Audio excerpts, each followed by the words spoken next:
오늘 시편 40편 말씀에 관한 찬양인데 말씀으로 이어지면서 하나님 은혜가 저와 여러분에게 가득하기를 축복합니다. 오늘 40편 1절 시작. 내가 여호와를 기다리고 기다렸다. 모든 언어, 제가 알고 있기로는 그런데 모든 언어가 마찬가지일 건데 같은 표현 또는 같은 단어를 반복하는 건 강조하는 거죠. 기다리고 기다렸다. 그만큼 아주 그 기다림이 중요한 것이다라고 하는 겁니다. 그리고 보니 성경에도 그렇고 기독교 역사도 그렇고 하나님의 백성들에게 그리스도인들에게 교회 다니는 사람들에게 뭐라고 표현하든 하나님을 믿는 사람들에게 이 기다림 또는 인내 이건 매우 중요한 신앙 요소 중 하나죠. 예를 들면 아브라함이 하나님께서 너에게 이제 많은 자손을 줄 거야라고 약속하신 것을 마음에 품고 그 다음에 아들 적자죠. 그걸 줄 거야라고 하는 약속 그걸 또 마음에 품고 기다렸죠. 그의 기다림의 시간을 짧게 잡아도 한 14, 15년 길게 잡으면 25년 정도. 야곱이 그의 잠귀 때문에 그가 도망갔지만 그래도 그가 다시 돌아올 것을 기대하며 하나님께 기도하고 참았던 시간이 14년. 어찌 보면 이건 어떻게 인생에서 해볼 만한 거죠. 그래봐야 십수년, 한 20여 년이니까. 근데 시간이 좀 지나면 이 시간이 훨씬 길어지죠. 이스라엘 백성들이 애굽에 내려갔다가 다시 출애굽하는 데까지 기다렸던 시간은 400년. 좀 길어졌죠. 구약과 신약의 중간기, 메시아 오심을 기대하며 기다리며 회복을 정말 간절히 바랐던 그 시간도 약 400년. 주님께서 성육신하시고 그 다음에 부활하시고 승천하시고 난 다음에 다시 오시겠다고 약속하시면서 우리에게 천국을 약속해 주시고 믿는 사람들이 그 천국을 소망하며 살아가고 있는데 주님의 다시 오심, 우리가 주님께 가기도 하지만 주님께 다시 오심은 지금까지도 계속해서 기다림과 인내로 지속되고 있죠. 이처럼 기다림이라고 하는 것이 그리스도인들에게는 사실 당연한 거고 그 시간이 때때로는 몇십 년이기도 하고 때때로는 몇백 년 아니면 1000년이 넘어가는 그런 시간이기도 하지만 그리스도인들은 그 시간을 하나님께서 약속해 주신 그 약속을 붙들며 기다림과 인내로 버텨나간다. 이것이 그리스도인들의 올바른 믿음의 모습이라고 하는 겁니다. 초대교회 그리스도인들이 그랬죠. 그 천국의 약속을 마음에 품고 그렇게 기다리며 살아갔고 그러다 보니 어느 순간 알게 되죠. 이미 천국을 소유한 자로서 천국을 누리며 살고 있더라.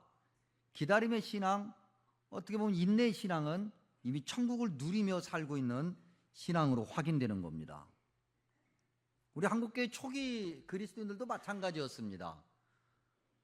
주님께서 우리에게 약속해 주신 그 천국의 소망을 가지고 기다리며 그 힘든 시간을 견뎌왔고 그 다음에 또 민족의 어떤 회복, 민족의 부흥을 놓고 그렇게 기다리며 인내하며 기도하며 그 어려운 시기를 버텼고 승리했죠. 그런데 가끔 한국교회는 이렇게 이미 성경 초기부터 창세기 때부터 이야기했던 그리스도인들에게 당연히 주어지는 그 기다림의 신앙이 그 인내의 신앙이 요즘 한국교회에서는 찾아보기 어려워져 간다.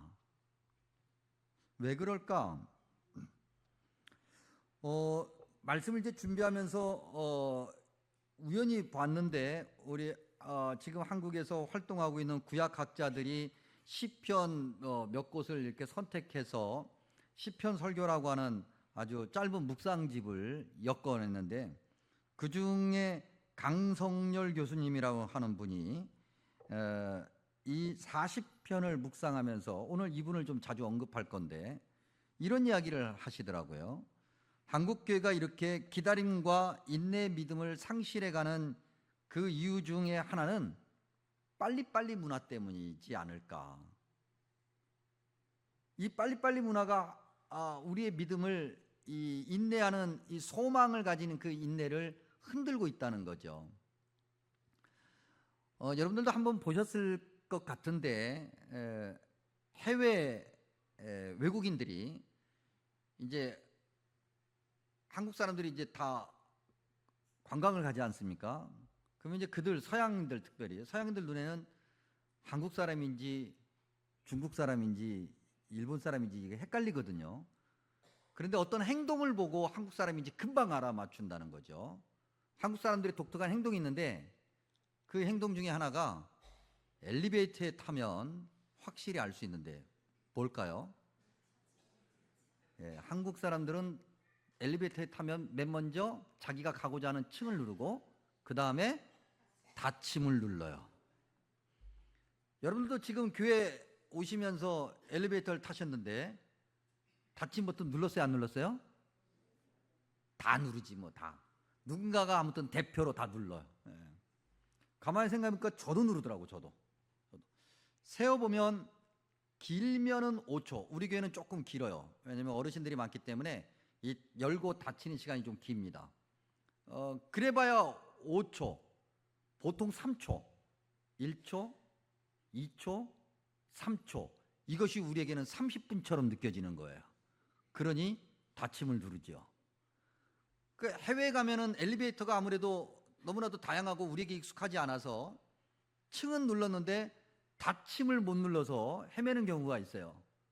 그래서 막 또 요즘에는 닫힘 버튼과 열림 버튼이 나름대로 디자인되었기 때문에 열림을 닫힘인 줄 알고 계속 누르고 있죠. 그러면서 왜 안 닫히는 거야? 강성열 교수님이 재밌는 얘기도 했는데, 한국 사람들이 이 빨리빨리가 우리 일상에서 확인되는 여러 가지 경우가 있는데 그 중에 단연코 으뜸은 아마 시작점이라고 말할 수 있을 텐데 그건 3분 카레가 아닐까.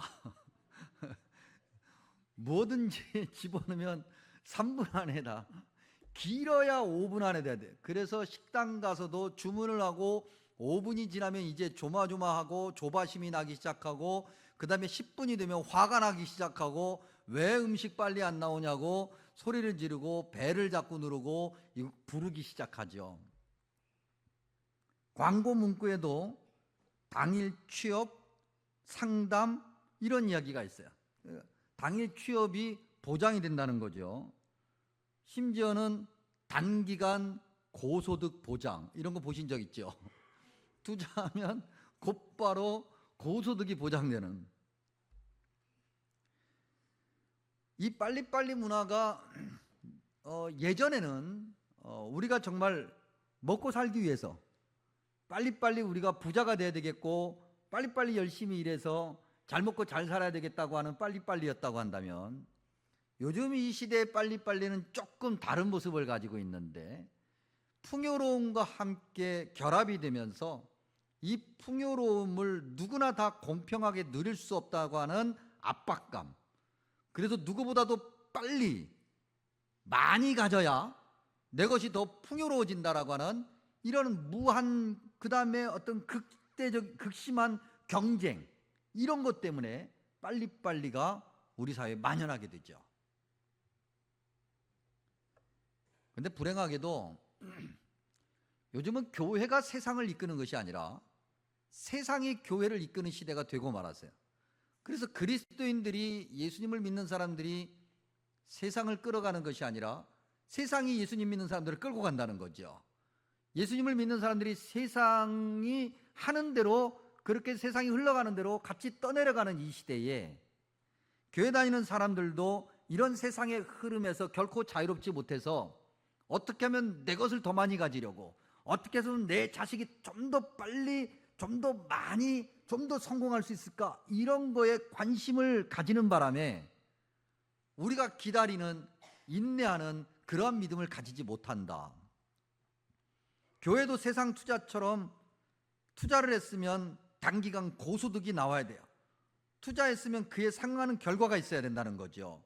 전도했으면 교인이 늘어야 되고, 교회 학교에도 지금 성경학교 하고 있는데 재정을 투자했으면 당장 효과가 있어야 되고 뭐 이런저런 것들. 그리고 더 나아가서 개인적으로 내가 하나님께 기도했으면 그 다음날 응답이 돼야 되고, 그것도 내가 원하는 응답, 하나님의 원하는 응답이 아니라 내가 원하는 것. 그저 말씀드린 대로 그리스도인들이 교회를 끌고 가는, 아니 세상을 끌고 가는 것이 아니라 오히려 그리스도인들이 세상에 끌려다니는 그런 시대이다 보니 교회에서는 교회에 맞는 모습으로, 세상으로 가면 세상에 맞는 모습으로, 그러면서 여차하면 둘 중에 하나를 선택할 때는 당연히 세상의 모습을 선택하면서 세상대로 살아가는 그런 시대. 그러니 오늘 그리스도인들에게, 저와 여러분에게서 이 기다림의 신앙, 인내의 신앙, 성경적인 이런 하나님의 은혜와 능력을 맛보는 이런 신앙을 확인하기가 점점 어려워져 간다. 그러면 오늘 우리가 말씀을 들으면서 성경에서 분명히 말하고 있는 거니까 이 기다림의 신앙을 회복해야 될 텐데, 그 기다림의 믿음이라고 하는 것이, 그 신앙이라고 하는 것이 무엇이고 어떻게 해야 우리가 그 기다림을 내 것으로 만들 수 있을까? 그 인내를, 그 인내하는 그 믿음의 삶을 살아갈 수 있을까? 오늘 시편을 통해서 한번 더 구체적으로 살펴보고자 하는 거죠. 들고 오지는 않았는데 우리 한국 구약학자 중에 또 다른 한 분, 차준희 교수님이란 분이 이 40편을 묵상하면서 기다림을 이렇게 설명을 하셨어요. 성경에서 얘기하는 기다림은 그냥 단순히 인내하는 기다림이 아니라 기대의 기다림이다. 기대라는 말로, 다른 말로 바꿔 얘기하면 신뢰의 기다림이다. 그 무엇을 우리가 신뢰하고 무엇을 기다리는 것인가? 2절에 보니까 기가 막힐 웅덩이와 수렁에서 끌어올리시는, 하나님께서 기가 막힐 웅덩이와 수렁에서 우리를 끌어올리셔서 우리 발을 반석 위에 두시고 우리 걸음을 견고하게 하시는 그러한 기대. 여러분, 기가 막히다라고 우리말로 번역되어 있는 이 번역은 사실은 이 번역이 잘 안 되는 단어입니다. 이 단어는 어떻게 보면은 의성어 같은 거예요. 이걸 설명을 굳이 하면 여러분들이 한 번쯤 보셨을 것 같은데, 뭐 화산이 폭발하고 난 다음에 온천이, 뜨거운 온천이 나는 곳, 그런 곳에 발 담그면 큰일 나죠. 죽는 겁니다. 그런데 그런 데 가면 뽀글뽀글뽀글 물방울이 올라오죠. 예전에도 혹시 여러분들이 뭐 논이나 아니면 이런 도랑 같은 데서 보셨을 만한 좀 깊은 곳, 늪 같은 그런 깊은 곳에서는 물방울이 뽀글뽀글 올라오는 경우가 있어요. 그런 거예요. 그러니까 한 번 빠지면 못 나오는 거예요. 한 번 빠지면 죽을 수 있는 곳, 그러한 곳을 우리말로 번역할 때 기가 막히다라고 번역을 한 건데, 이건 뭐 대단해서가 아니라 그 정도로 위험하다는 거죠. 그런 웅덩이, 그런 수렁, 그런 데 빠졌다 할지라도 주님을 믿는 우리는 주님께서 반드시 우리를 반석 위에 올려놓으시고 우리의 걸음을 견고하게 하실 것이다. 아직 우리가 그걸 경험하지 못했어요. 아직 누리지 못했는데 그렇다라고 믿는 거예요. 주님이 절대 나를 내버려 두시지 않는다고 하는 거죠. 그걸 믿는 믿음, 그것이 기다림의 믿음이다. 그 다음에 또 기다림의 믿음, 인내의 믿음은 무엇인가?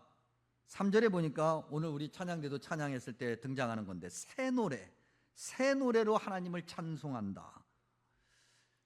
여러분, 뭔가 삶이 막 답답하고 뭔가 뭘 어떻게 해야 될지 모를 때는 우리가 그런 얘기합니다. 뭔가 좀 신선한 것, 뭐 영어 단어를 써서 그대로 이야기하기도 하는데 뭔가 프레쉬한 게 필요하다, 이런 얘기를 할 때가 있죠. 요즘같이 무덥고 습한 날씨에 에어컨도 없이 방 안에 있으면 막 너무나 답답하죠. 그러다가 밖으로 탁 나오면 우리가 뭐라고 얘기합니까? 시원하다. 그런 어떤 프레쉬한 것, 그런 어떤 새로운 것, 신선함, 그러한 것을 우리가 찾게 되는데, 그러한 새로움을 기다리는 인내, 그 참음, 그것은 어디서 나오는 것일까? 찬송에서 나온다는 거죠. 하나님을 찬송할 때 그러한 새로움을 우리가 얻는다는 거예요. 한 잔에 한 잔에. 그래서 새로움을 얻는 게 아니에요, 여러분. 한 잔 해봐야 그 다음날 되면 머리만 아프고 속만 쓰리고 그러잖아요, 여러분. 그래요, 안 그래요? 그렇죠. 우리 집사님이 지금 그렇다는 건 아니고 예수님을 믿기 전에 옛날에 그러셨다는 거예요. 예. 지금은 안 그러시죠, 집사님? 예, 그러는 거죠. 다 경험해 본 거잖아요. 아닌 척하고 앉아 계시지 말고.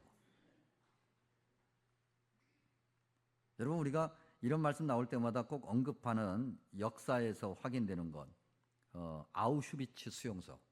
그러니까 2차 세계대전 때 유태인들이 정말 이게 우리가 상상할 수 없는, 여러분들이 뭐 다큐멘터리나 아니면 뭐 이런 책이나 이런 증언 이런 데서 이제 보시는 건데, 여러분 정말 영상만 봐도 이건 사람이 어떻게 사람을 그렇게 할까라고 하는 정말 일본 분들하고 독일 분들은 이 설교 시간이니까 제가 분들이라고 했지 사실은 뭐 그냥 아무튼 사람이 어떻게 사람을, 근데 정말 사람이 사람 같지 않은 그런 상황 가운데서 어떻게 내일을 맞이할 수 있을까?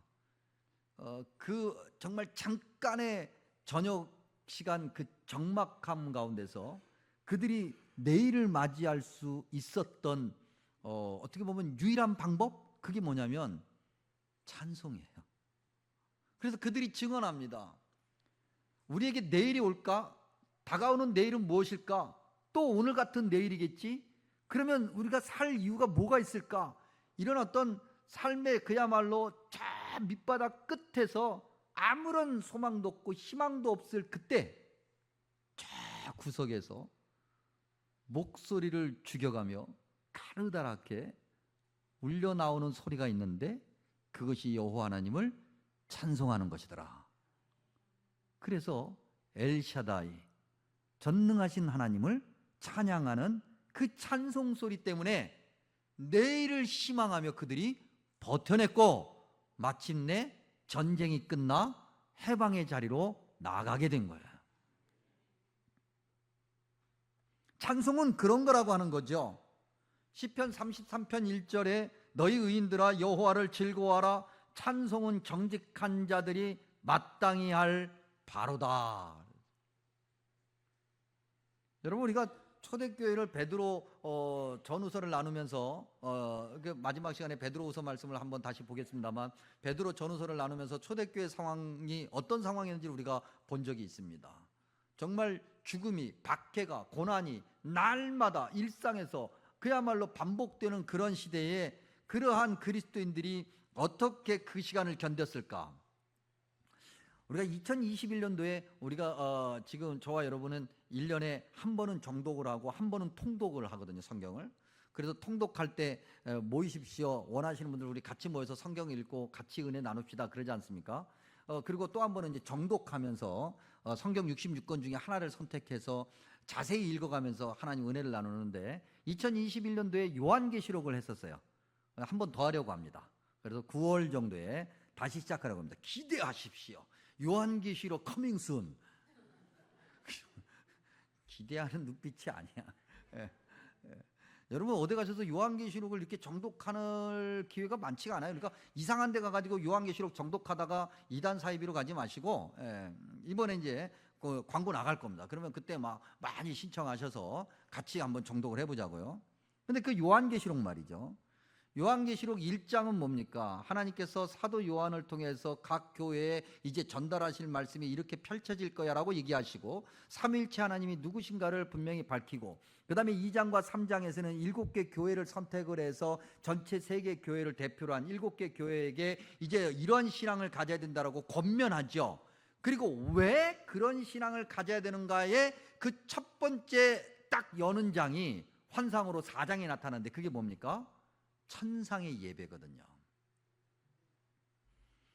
천국에서 24보좌에 앉아있는 24장로들, 결국 예수 그리스도를 끝까지 믿고 인내 믿음을 가지고 마침내 주님 나라 천국에 들어간 그들, 결국 우리도 그 자리에 앉을 건데 그들이 천국에서 무엇을 하는가를 환상을 통해서 보여주시는데 그것이 예배고 찬송이에요. 인내의 믿음이라고 하는 것은, 기다림의 믿음이라고 하는 것은, 애타게 우리가 기다리고 또 기다려야 되는 믿음이라고 하는 것은 바로 이건 거죠. 삶의 어떤 상황이라 할지라도 우리가 찬송하는 것을 잊지 않아야 된다.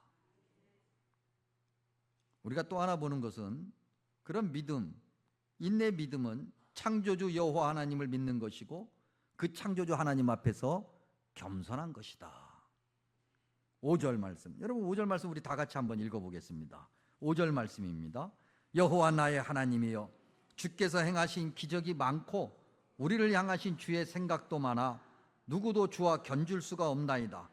내가 널리 알려 말하고자 하나 너무 많아 그 수를 셀 수도 없나이다. 아멘.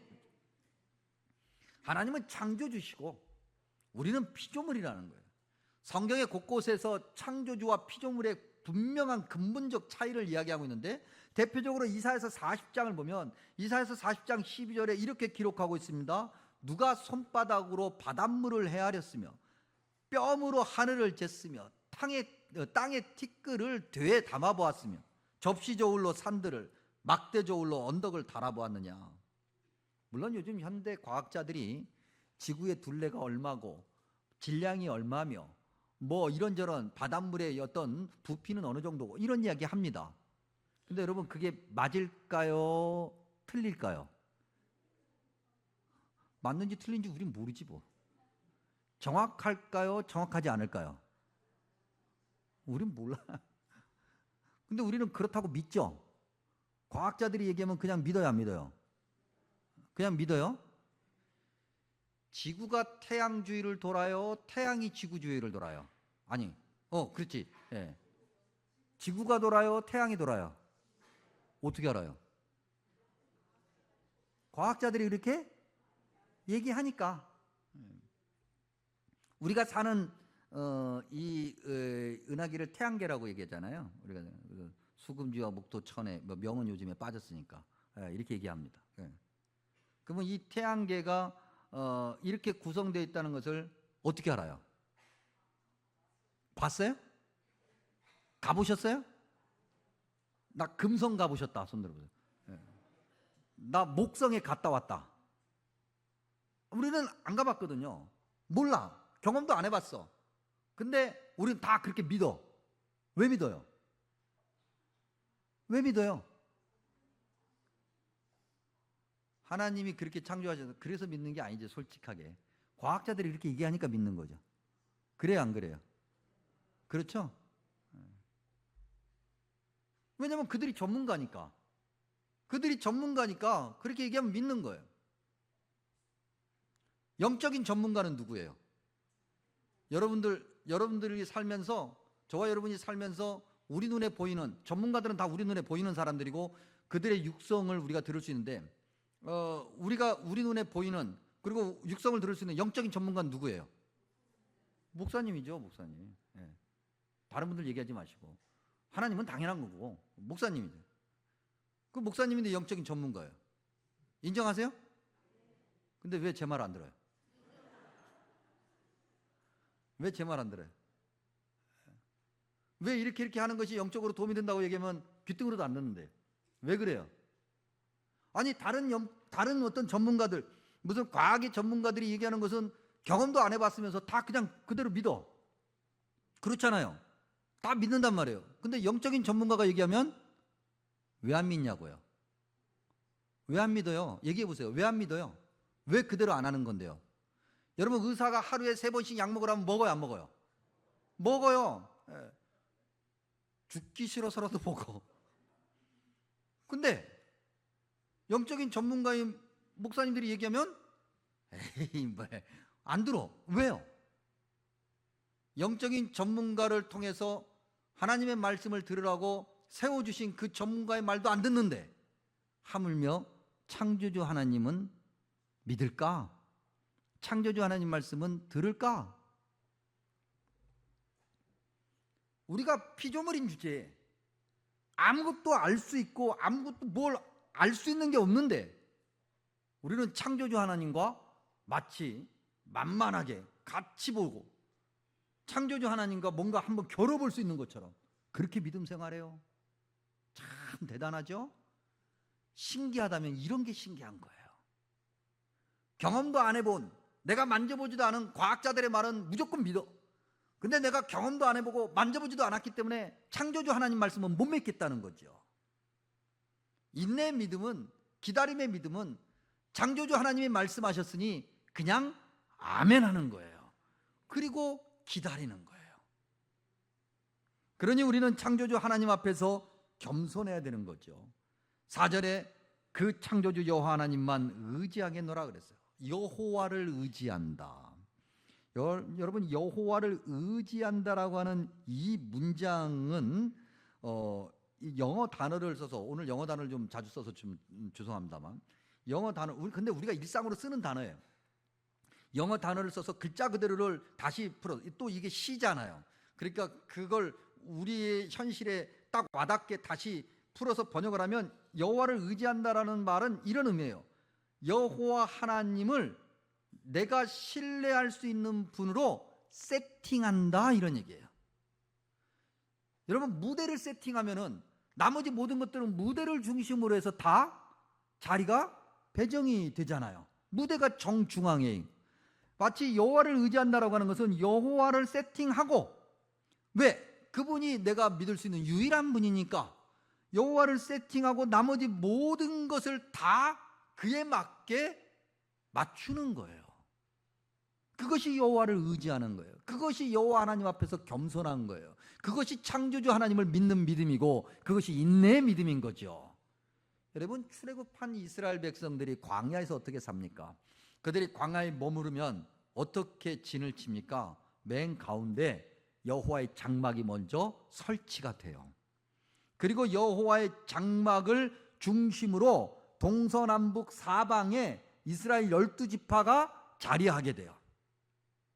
그리고 행진할 때는 여호와의 장막을 거두어 제사장들이 어깨에 메고 한 발 딱 내딛으면 그 뒤로 줄을 쫙 서서 따라가는 거예요. 교회, 성도, 그게 바로 그거잖아요. 한 줄로 서서 영적인 지도자를 따라 쭉 행진하는 것이 교회예요. 근데 우리의 삶이 무엇이 중심이 되어서 우리가 가장 먼저 세팅하는 것이 무엇인가? 우리의 시간, 우리의 돈, 우리의 체력, 모든 것을 우리가 어떻게 세팅하며 살아가느냐는 거죠. 우리 것부터 다 세팅해 놓고 그 다음에 하나님의 것을 찾으려고 하면 뭐가 세팅이 되겠어요? 여호와 하나님을 먼저 놓고, 여호와 하나님, 내가 유일하게 믿을 수 있는 그분을 가장 중심에 모시고 나머지 것들을 배열해야 하는 것이, 그것이 올바른 인내의 믿음이다. 그리고 이제 6절은 예배자에 관해서 이야기를 합니다. 올바른 예배, 오늘 6절 말씀 보니까 제사와 예물을 기뻐하지 아니하시며 번제와 속죄제를 요구하지 않으신다. 물론 하나님께서 그러니까 예배드리지 말고 헌금도 하지 말고 그런 의미가 아니에요. 정말 가장 먼저 올바른 예배를 드리는 예배자가 가져야 될 모습이 무엇인가를 원하고 계시는데, 그것은 철저한 순종이잖아요. 우리가 이 대표적인 예를 사무엘상 15장에서 사울을 통해서 듣지 않습니까? 아말렉과의 전투에서 하나님께서 말씀하시죠. 야, 하나도 남기지 않고 진멸해야 돼. 근데 사울이 가서 보니까 너무 좋은 게 많아요. 그래서 자기 생각대로 좋은 건 남겨두지요. 사무엘 선지자가 찾아가서 강력하게 지적하고 경고합니다. 그랬더니 사울이 변명하죠. 아니, 이건 이래가지고 가장 좋은 걸 내서 하나님을 예배하려고 그래요. 심지어 사울은 자기를 위해서 기념비도 세웠었어요. 그런 사울을 향해서 사무엘상 15장 22절에서 뭐라고 말씀하십니까? 순종이 제사보다 낫고 듣는 것이 순양의 기름보다 낫다. 여호와께서는 당신의 목소리 청종하는 것을 더 좋아하신다. 여러분, 우리가 지금 오후 예배 때 이사야서 말씀을 나누고 있는데 거듭거듭 확인하지만 이사야서 1장 11절에서 14절 무엇을 말하고 있습니까? 예배가 없는 건 아니에요. 항상 예배가 있었고 항상 예배를 드렸는데 하나님께서는 그 예배를 너무너무 지겨워하시는 거예요. 왜요? 순종은 없거든요. 예배자로서의 삶이 없거든요. 그저 나의 만족으로 내가 일주일에 한 번 예배 드렸으니까 이렇게 하나님께서 내 이 예배 드린 거 보셔서 나를 천국으로 끌고 가시겠지. 여러분, 우리가 세상 말로도 염치가 있어야지. 일주일 말이죠, 하나님께서 우리에게 모든 걸 다 주셨는데 일주일에 말이죠, 주일에 한 번 딱 와서 한 번 딱 예배 드리고 난 다음에 여러분, 그러면 안 되죠. 그래요, 안 그래요? 대답이 없어. 또 이 말씀을 듣고 난 다음에 또 그런다고, 그래, 나같이 염치 있는 놈이 무슨 또 신앙생활 하냐, 내가 이제부터는 교회를 안 나갈란다. 그러면 안 돼요, 여러분. 그거라도 해야지. 그거라도 하셔야지. 그거라도. 인내의 믿음은 예배자답게 사는 거예요. 예배자답게 산다라고 하는 것은 철저한 순종이죠. 그리고 주님을 예배하는 그 자리를 기꺼이 찾아가는 거예요. 그런 자는 8절에 기록된 것처럼 주님의 뜻 행하기를 즐겨하는 삶을 살지요. 주님의 뜻이 뭡니까? 말씀이잖아요. 행한다는 건 뭐예요? 실천하는 거잖아요. 그렇게 주님의 말씀을 실천하니까 즐겁더라는 거예요. 즐거워요. 여러분, 한번 대답해 보세요. 야, 성경을 읽으니까 이런 말씀이 있네. 야, 내 재산을 다 팔아서 나를 따르라 그랬으니, 야, 오늘 재산을 다 팔자. 기쁜데? 손 들어 보세요. 물론 뭐 예를 이렇게 든 거예요. 야, 성경에 보니까 누가 내 뺨을 때리면 다른 쪽 뺨도 돌려대래. 우와, 근데 길 가다가 맞아가지고는 굳이 따라가가지고는 이쪽도 때려달라고 굳이 막. 그래요, 여러분? 우리가 하나님 말씀대로, 성경 말씀대로 사니까 막 마음이 너무 즐거워서 막 행복하고 그래요. 성경이나 읽으면 그나마 다행일지 모르는데, 성경 한 자도 안 읽고 한 장도 안 읽으면서 우리가 주님의 뜻 행하기를 즐거워한다? 우리는 그런 고백을 할 수가 없고, 그런 고백을 할 수 없다면 우리는 인내 믿음을 가질 수 없고, 인내 믿음을 가질 수 없으면 주님이 원하시는 그 은혜의 자리를 끝까지 갈 수도 없는 거예요. 우리가 그렇게 해도 쉽지 않은 판국인데, 이렇게 설교하면 뭐해? 뭐 듣고 나가면서 오늘도 그냥 안녕히 계세요 하고서는 그냥 갈 건데, 그냥 이제 그만할까 봐.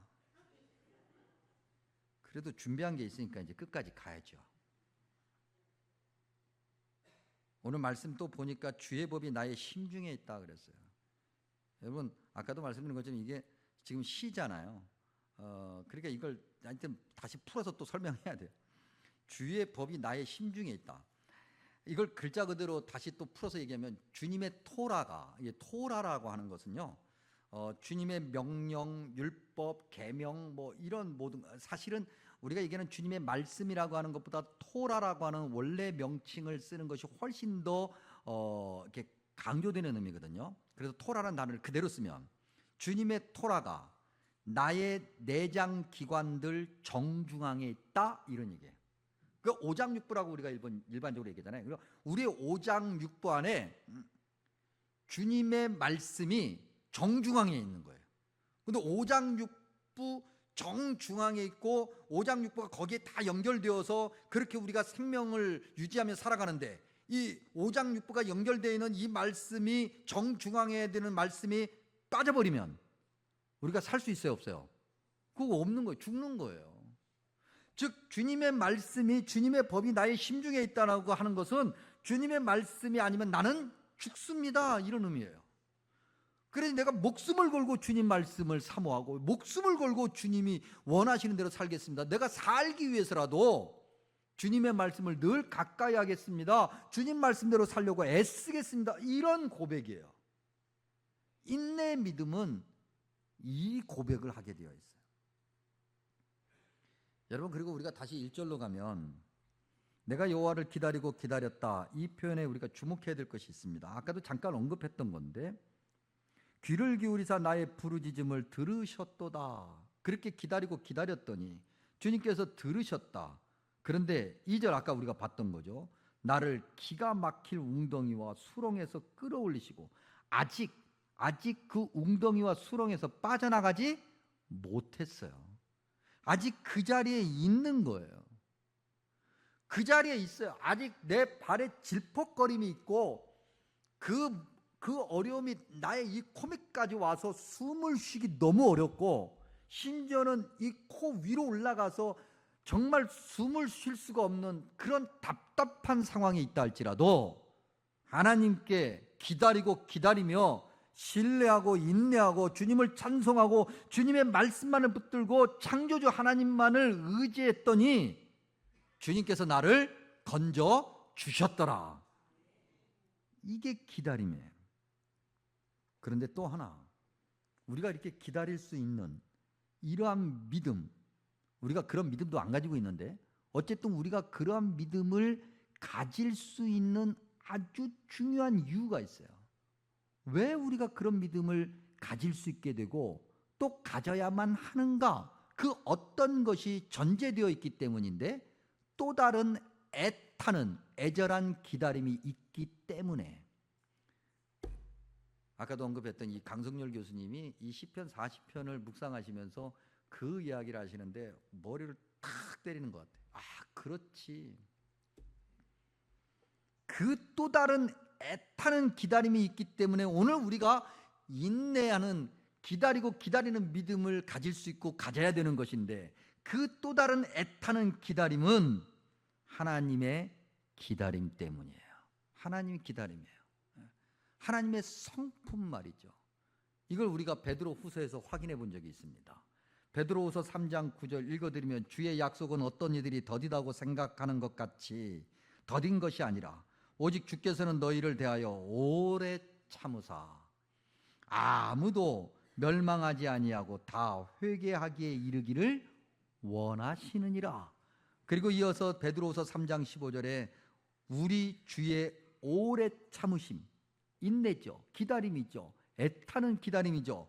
우리 주의 오래 참으심이 구원이 될 줄로 여기라. 이것 때문에 저와 여러분이 오늘 기다릴 수 있는, 주님께서 야 그렇게 해서 너는 오늘로 끝났어 라고 하시지 않고 기다리시는 거예요. 기다리고 또 기다리고 애타는 마음으로 우리를 기다려 주시니 우리에게 기회가 생기고 시간이 생겨서 우리가 주님의 은혜를 사모할 수 있는, 인내의 믿음을 가질 수 있는 그러한 시간이 우리에게 생기게 되는 거죠. 주님의 기다림이 없으면 우리의 인내의 믿음도 설 자리가 없게 되는데, 주님이 오늘도 저와 여러분이 죄가 많은, 그래도 정말 우리가 죄 가운데 있지만 그래도 우리를 살리시기 위해서 기다려 주시니까 오늘 우리는 당연히 그 기다림의 믿음을 회복하고 주님의 은혜의 자리로 나아가야 되지 않겠습니까? 강성렬 교수님이 이 글을 쓰면서 맨 마지막에 쓴 문장이 있습니다. 이 문장을 읽어드리면서 오늘 설교를 마칩니다. 성도 여러분, 기다림이 있는 신앙은 이처럼 아주 좋은 것입니다.